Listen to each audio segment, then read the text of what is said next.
বিরিয়ানির স্যালাডের সাথে হোক কিংবা মোমোর প্লেটে কিংবা ফুচকার টক জলে যদি মেশে এই রকম সুস্বাদু গ্রিন চাটনি, তাহলে তো আর কোনো কথাই হয় না। তো কিভাবে বানাবে তোমরাও বাড়িতে এই রকম সুস্বাদু গ্রিন চাটনি?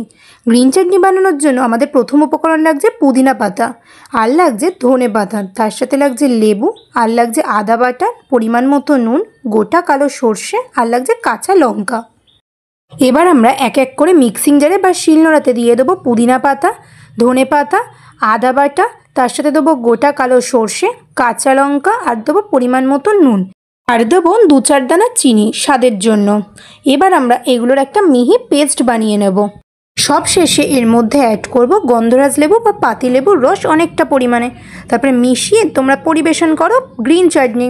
ফুচকার সাথে খেতে চাইলে এইটাকেই তোমরা টক জলে মিশিয়ে খেতে পারো, আর যদি বিরিয়ানি বা মোমোর সাথে আরও দ্বিগুণ করতে চাও তাহলে এই চাটনির মধ্যে মেশাতে পারো অল্প পরিমাণে টক দই।